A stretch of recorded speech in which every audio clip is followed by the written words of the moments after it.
Bon après-midi à tous et merci de nous retrouver sur Equinox Multimédia, c'est Quotidien Santé qui démarre. Le stress est le quotidien de plusieurs salariés et employés dans le monde à travers des échelons. Le monde professionnel est fortement touché. Comment donc lutter contre le stress au travail? Quelles sont les conséquences sur la santé? Alors Quotidien Santé ce jour vous donne les clés pour retrouver le calme et la sérénité au bureau avec notre invité ce jour, le docteur Pierre Moelleux. Il est titulaire d'un PhD en physiologie humaine. Il s'agit notamment de l'étude du fonctionnement du corps et spécialiste également de la santé et sécurité au travail. Bon après-midi, docteur. Bon après-midi, Nadine. Bon après-midi à l'ensemble des téléspectateurs, des auditeurs et des internautes. Également Florence avec nous cet après-midi. Florence Yengue, bon après-midi. Bon après-midi Nadine, bon après-midi au docteur, bon après-midi également à notre réalo et joyeux anniversaire encore, on attend le gâteau. Raphaël Dupaka. Et bon après-midi également à tous nos téléspectateurs, auditeurs et internautes. Alors ils auront bien sûr la possibilité, téléspectateurs, auditeurs, d'appeler lorsqu'il sera 12h50 pour poser bien sûr les questions concernant le stress de façon générale et bien sûr le stress au travail.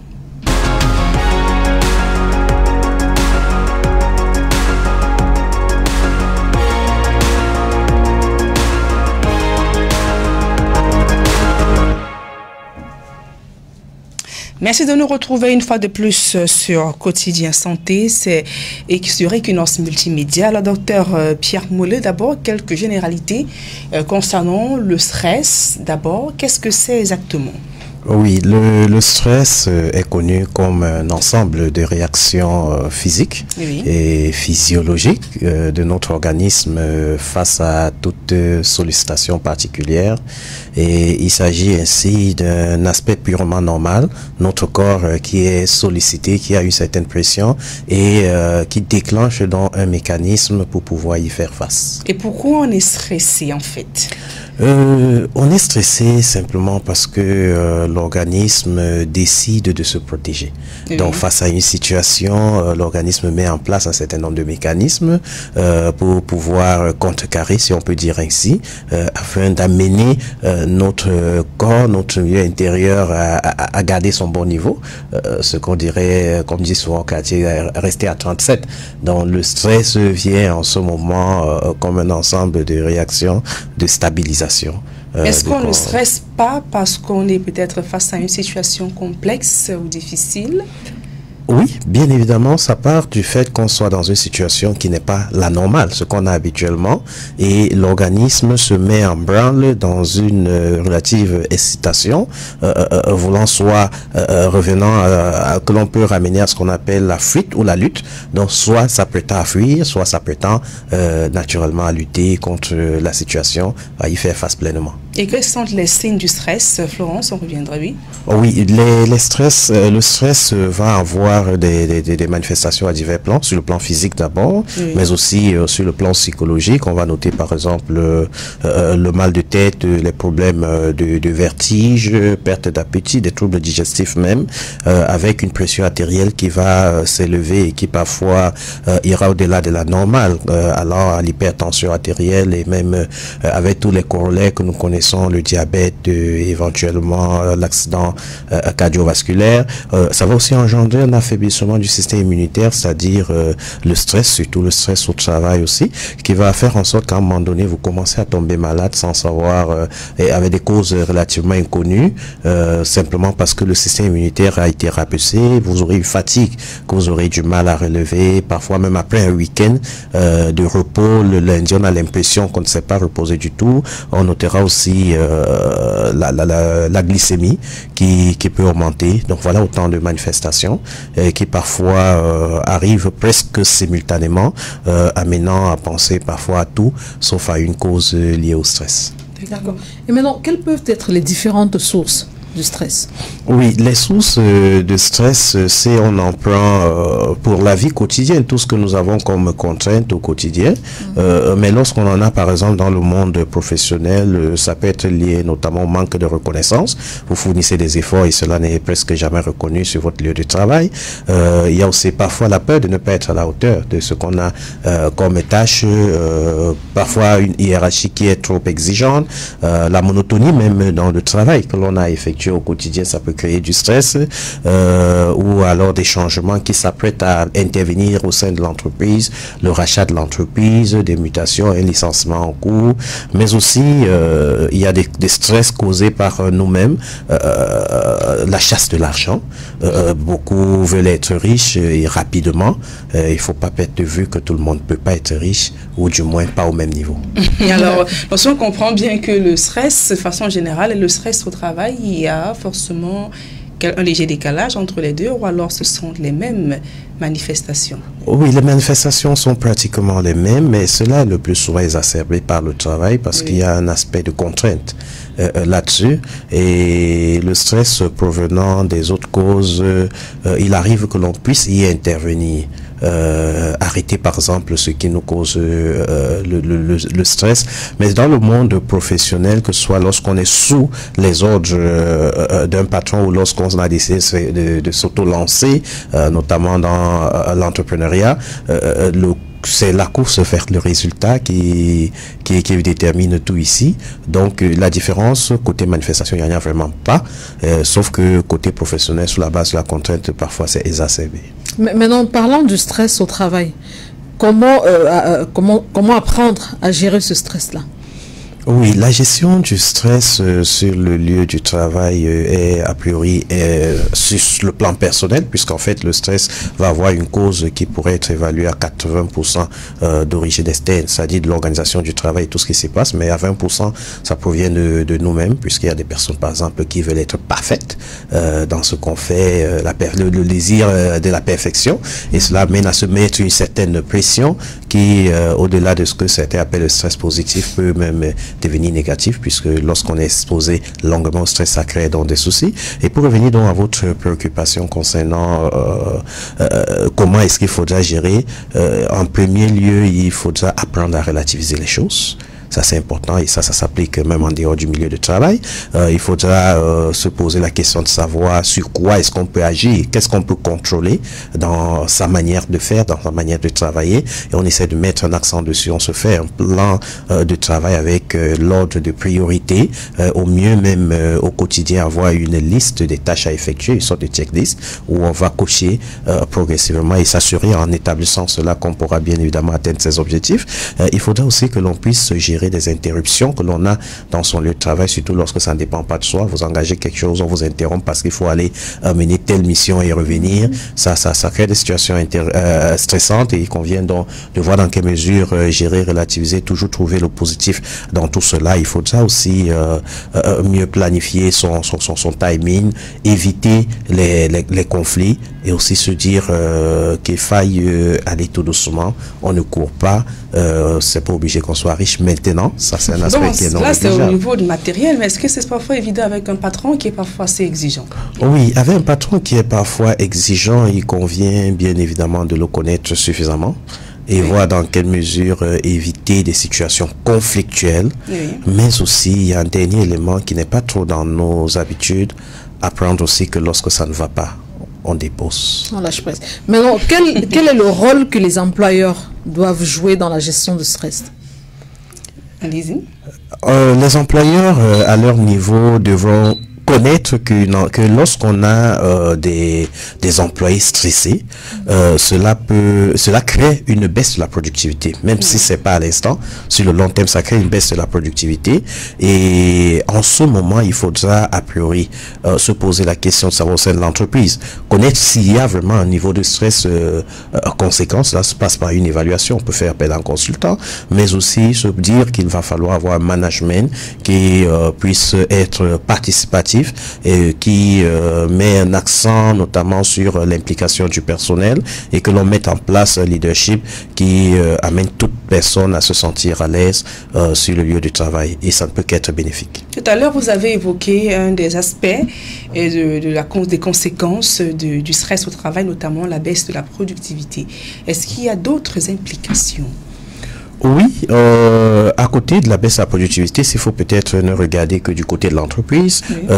Il y a l'image de marque de l'entreprise qui peut être écorchée du fait que des personnes stressées ne soient pas suffisamment concentrées et que cela puisse se conduire, par exemple, aux accidents sur le lieu du travail.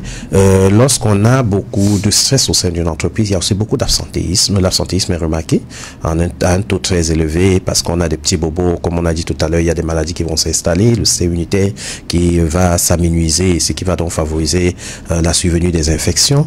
Et à côté de cela, ça va quasiment aussi obliger l'entreprise à renouveler régulièrement son effectif dans un turnover qui est très élevé du fait des démissions, parce que lorsque ça ne va pas, il y en a qui savent démissionner, contrairement à beaucoup de personnes. Donc, et ça amène donc parfois l'entreprise à engager des coûts, notamment de formation de nouveaux employés, d'induction pour pouvoir les mettre au même niveau que ceux qui sont déjà là. Alors, l'une des conséquences également, c'est le stress chronique au travail.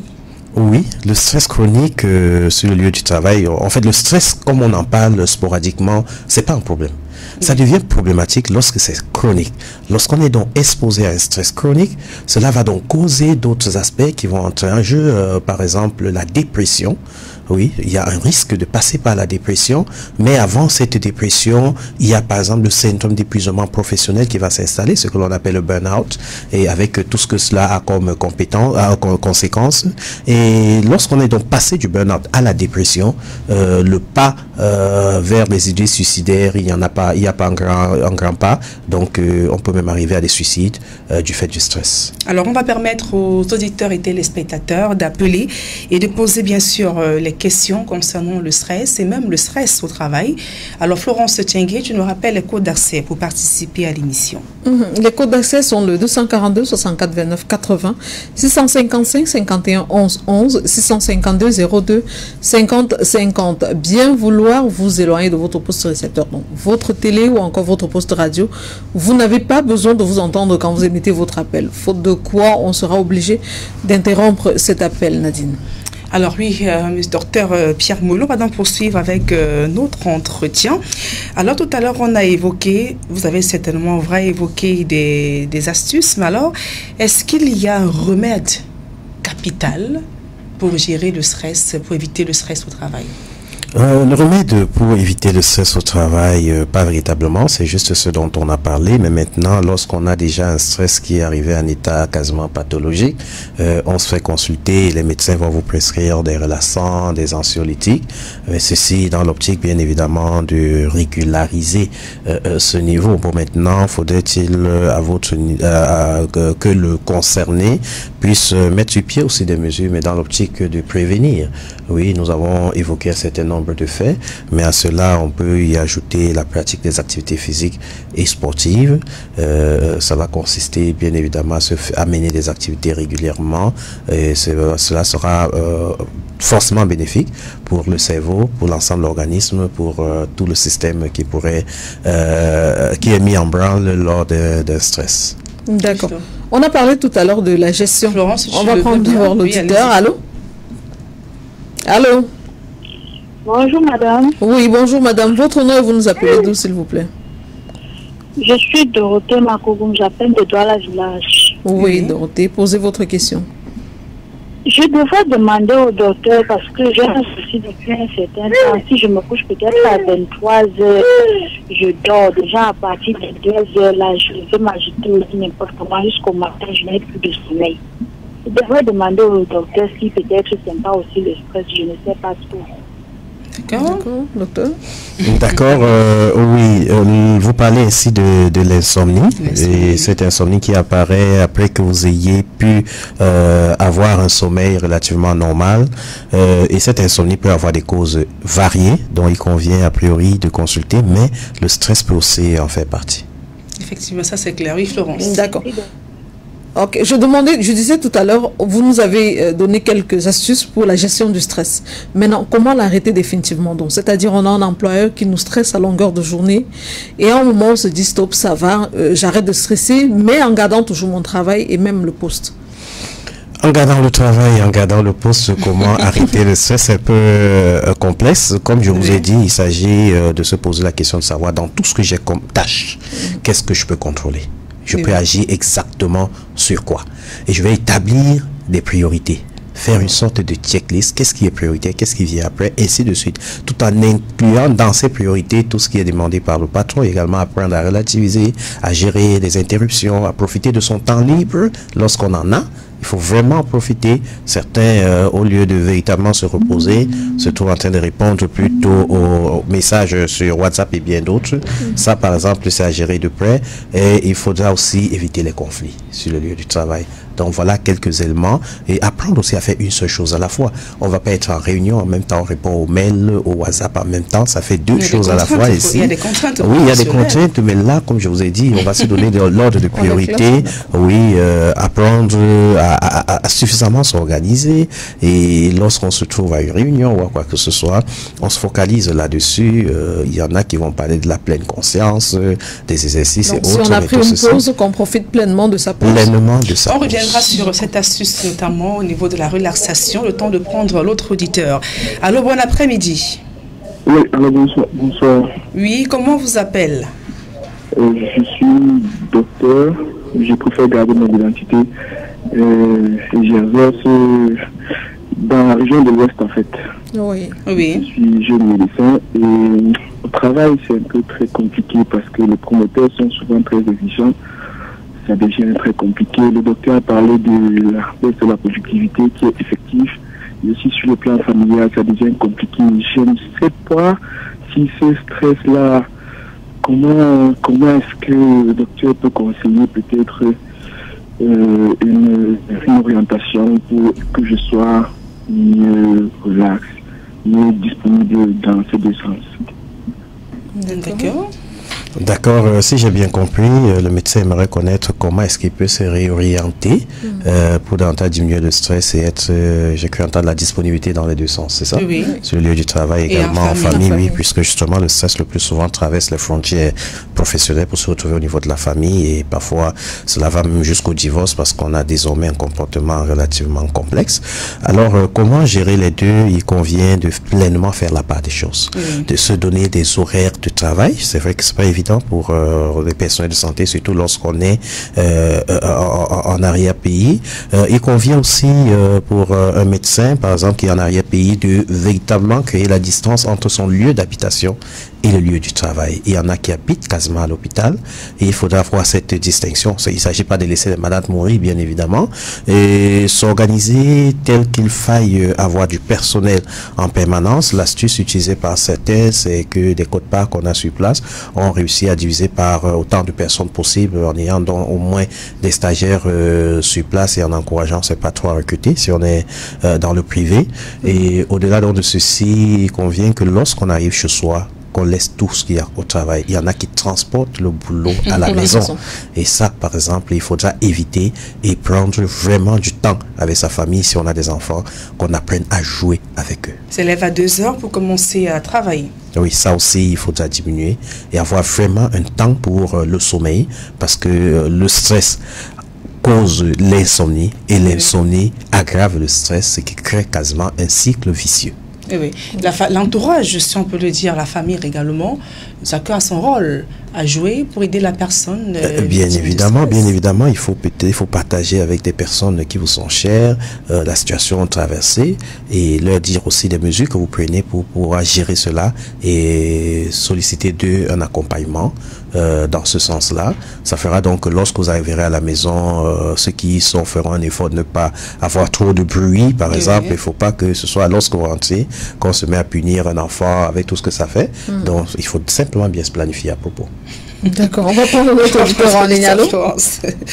Bonjour. Oui, bonjour monsieur, votre nom et vous nous appelez d'où s'il vous plaît? J'appelle depuis le sud-ouest. Oui. Allez-y, posez votre question. C'est Peter. Oui, monsieur Oui, Peter. monsieur Peter. Oui, madame, je voulais demander au docteur vraiment qu'est-ce qui se passe quand quelqu'un est dans le stress et il avait la femme, peut-être sa femme ne peut pas vraiment satisfaire sa femme, manque d'érection, tout ça, je ne sais pas. D'accord. C'est l'un des effets. Oui. On peut arriver justement à des situations où il y a des soucis d'érection, l'érection étant liée au système sanguin. Donc oui, là ça montre déjà qu'on est déjà dans des complications qui nécessitent que l'on se fasse consulter. Donc nous dirons au monsieur depuis le sud-ouest de se faire consulter par un médecin, de se faire suivre véritablement et que c'est gérable, qu'il sache que c'est gérable. Ce n'est pas une fatalité. Ce n'est pas une fatalité, bien évidemment. Tout à l'heure, vous avez donc évoqué l'aspect du sport, l'éducation physique. Quel est son rôle précisément dans l'accident? Le stress, dans la gestion du stress. Oui, il n'y a pas que le stress. En effet, tout ce que nous pourrons avoir comme maladie ou du moins chercher le bien-être, l'activité physique et sportive dans sa pratique permet même d'ailleurs de sécréter des substances, des hormones, des substances, je peux dire simplement comme ça, qui aident l'organisme à se sentir bien. Oui, ce qu'on pourrait qualifier d'hormones du bien-être. Et cela permet que le corps humain ait tendance à revenir à la normale. S'il faut utiliser des termes terre à terre ainsi, donc l'activité physique et sportive va forcément de la sorte nous éloigner pour nombre de pathologies, mais il faudra que ce soit bien planifié et que l'on n'aille pas dès le début mener des activités très intenses parce qu'on a vu l'autre le faire et peut-être plus corpulente que nous. Non, avoir un rythme et commencer très lentement avec un programme qui est bien défini. Alors en 30 secondes, qu'est-ce qu'on devait retenir lorsqu'on parle du stress au travail? Ce que nous devons retenir, c'est que on ne peut pas déjà travailler sans stress et il convient que chacun à son niveau se mette en place un certain nombre de mesures pour que cela ne devienne pas pathologique.